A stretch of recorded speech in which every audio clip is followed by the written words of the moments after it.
আবারও স্বাগতম। আমি এখন আরো কিছু উদাহরণ করতে যাচ্ছি, কিছু ডেরিভেটিভের সামান্য পুনরালোচনা। তারপর তোমাকে আমি পরিচয় করিয়ে দেব যাকে বলা হয় চেইন রুলের সাথে, যা দিয়ে আমরা আরো বিভিন্ন ধরনের ফাংশনের ডেরিভেটিভ নিতে পারি। তো সর্বশেষ প্রেজেন্টেশনে আমি তোমাকে দেখিয়েছিলাম যদি আমাদের এমন ফাংশন থাকে, দেখা যাক। যদি আমার থাকে f of x সমান 10x পাওয়ার 7 যোগ 6x পাওয়ার 3 যোগ 15x বিয়োগ x পাওয়ার 16।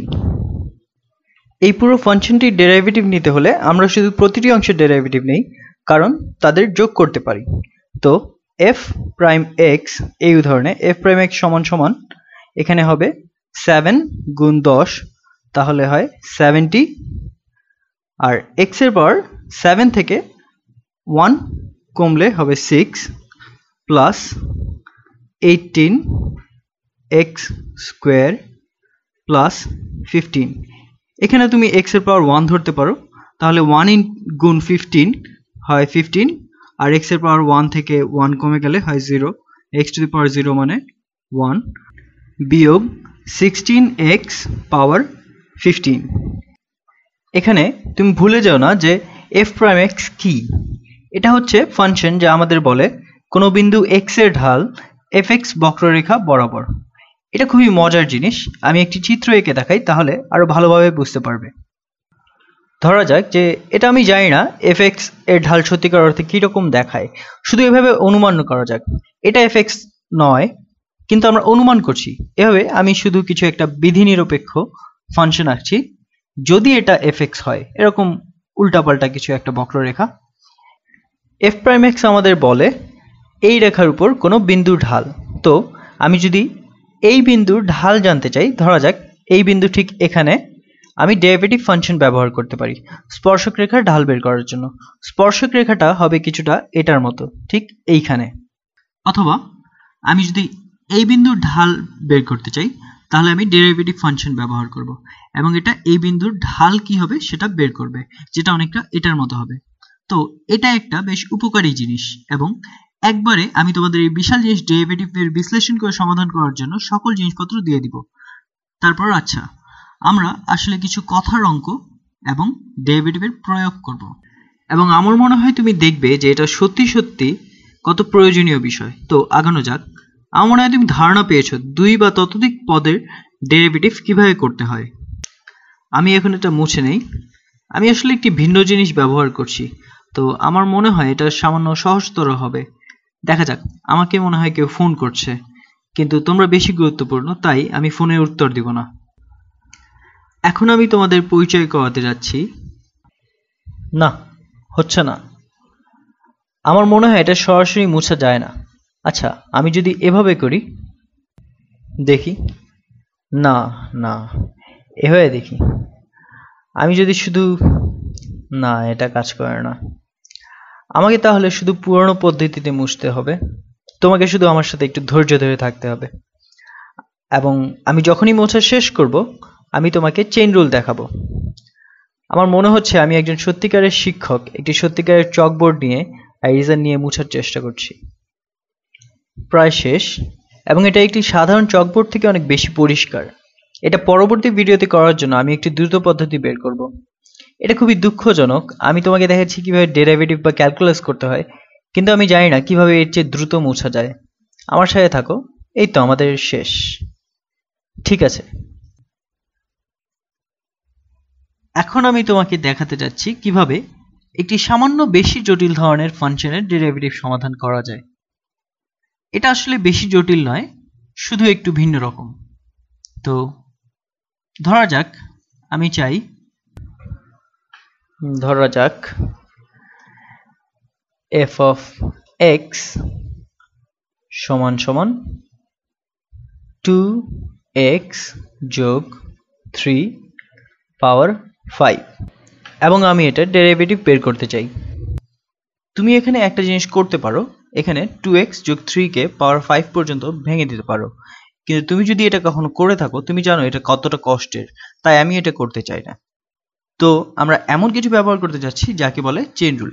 এমনকি চেইন রুলের সংজ্ঞা দেখানোর আগে তোমাকে কিছু উদাহরণ দিতে চাই, কারণ আমার মনে হয় এটা এমন কিছু যা তোমাকে উদাহরণের মাধ্যমে শিখতে হবে। তো চেইন রুল যা দিয়ে আমরা ডেরিভেটিভ বের করব, ধরা যাক এই ফাংশনের ঠিক এখানে তুমি এক ধরনের একটা সাব ফাংশনের ডেরিভেটিভ নাও, তারপর তুমি পুরো ফাংশনের ডেরিভেটিভ নিতে পারো। আমি তোমাকে এখানে সূত্র বলতে পারি, কিন্তু আমার মনে হয় তুমি এটার সূত্র দেখলে আরো বিভ্রান্ত হয়ে যাবে। তো আমি যা করি, আমি শুধু প্রথমে 2x যোগ 3 এর ডেরিভেটিভ নিই। তো 2x এর ডেরিভেটিভ তুমি আসলে জানো, 2x এর ডেরিভেটিভ হবে 2 যোগ 3 এর ডেরিভেটিভ 0। তাহলে 2x যোগ 3 এর ডেরিভেটিভ শুধুমাত্র 2, এবং তারপর আমি গুণ করতে যাচ্ছি এটা গুণ এই পুরো জিনিসটির ডেরিভেটিভ, এবং আমি শুধু 2x যোগ 3 কে অনুমান করছি যা নিজেই একটি চলক। তো তারপর x পাওয়ার 5 এর ডেরিভেটিভ কি? আচ্ছা, x পাওয়ার 5 এর ডেরিভেটিভ আমি এটা ভিন্ন রঙে করতে যাচ্ছি। x পাওয়ার 5 এর ডেরিভেটিভ কি তুমি জানো, 5x পাওয়ার 4। ঠিক আছে, তো এটা হবে 5 কিছু একটা পাওয়ার 4। এখানে আমরা x পাওয়ার 5 এর ডেরিভেটিভ নিইনি, আমরা 2x যোগ 3 পাওয়ার 5 এর ডেরিভেটিভ নিয়েছি। তো আমরা শুধু এখানে 2x যোগ 3 বসাই। তো আমরা এখানে কি করেছিলাম, আমরা ফাংশনের ভিতরে গিয়ে তার ডেরিভেটিভ নিয়েছিলাম। 2x যোগ 3 এর ডেরিভেটিভ হলো শুধুমাত্র 2। তারপর আমরা এটাকে গুণ করেছিলাম অনেকটা বড় ফাংশনের ডেরিভেটিভ দিয়ে, এবং আমরা শুধু 2x যোগ 3 কে চালক হিসেবে অনুমান করেছিলাম। এটা ছিল x এর মতো। আমরা 5x পাওয়ার 4 এর পরিবর্তে পেয়েছিলাম 5 গুণ 2x যোগ 3 পাওয়ার 4। আমরা যদি এটাকে সরল করি আমরা পাই f প্রাইম x সমান সমান 2 গুণ 5 হলো 10, 10 গুণ 2x যোগ 3 পাওয়ার 4। 2x যোগ 3 কে পাওয়ার 5 পর্যন্ত ভেঙে পুরনো পদ্ধতিতে করার চেয়ে এটা ছিল অনেক সহজতর, এবং আমি জানি এটা হয়তো তোমার কাছে সামান্য একটু বিভ্রান্তিকর ছিল। তো আমি আরো কয়েকটি উদাহরণ করতে যাচ্ছি। তো ধরা যাক আমি এবার সামান্য বদলে নেব, gx সমান সমান বলা যাক gx সমান সমান x স্কোয়ার যোগ 2x যোগ 3 পাওয়ার 8। তো g প্রাইম x সমান সমান হতে যাচ্ছে, আচ্ছা আমরা কি বলবো, আমরা ভিতরের ডেরিভেটিভ নেই। তো এটাকে বলা হয় চেইন রুল। তো ভিতরের ডেরিভেটিভ কি হবে, এটা হলো 2x যোগ 2 যোগ 0।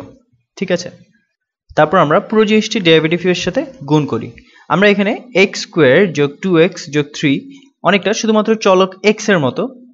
তো আমরা শুধু জানি যে x পাওয়ার 8 এর ডেরিভেটিভ হলো 8x পাওয়ার 7। ঠিক আছে, তো এখানে হবে 8 গুণ কিছু একটা পাওয়ার 7। এখানে কিছু একটা হবে এই পুরো জিনিসটি x স্কোয়ার যোগ 2x যোগ 3। আমি আশা করি তোমাকে আমি বিভ্রান্ত করিনি, এবং তুমি এটাকে আরো সরল করতে পারো। এখন তুমি এটা বা এটাকে ভাঙা অনেক বেশি কষ্টকর, কিন্তু আমরা এটাকে সরল করতে পারি। আচ্ছা, আগে আমি এখানে একটা রেখা এঁকে দিই। আমরা বলতে পারি যে এটা সমান 8 গুণ 2x হলো 16x যোগ 16। এটা গুণ, এটা খুব এলোমেলো হয়ে যাচ্ছে, সো এটা হবে x স্কোয়ার যোগ 2x যোগ 3 পাওয়ার 7। আমি আশা করি আমি তোমাকে খুব বেশি বিভ্রান্ত করিনি। পরবর্তী প্রেজেন্টেশনে আমি শুধু এই চেইন রুল ব্যবহার করে অনেকগুলি উদাহরণ করতে যাচ্ছি, এবং আমার মনে হয় তুমি যত উদাহরণ দেখবে এটা তোমার কাছে আরো পরিষ্কার হবে। এবং তারপর একগাদা উদাহরণ করার পরে তখন আমি তোমাকে নিয়ম অনুযায়ী সংজ্ঞা দিতে যাচ্ছি, এবং আমার মনে হয় যে এটা আসলে একটি সহজতর উপায় চেইন রুল হজম করার জন্য। প্রথমে তোমাকে সংজ্ঞা দেয় এবং তারপর তোমাকে উদাহরণ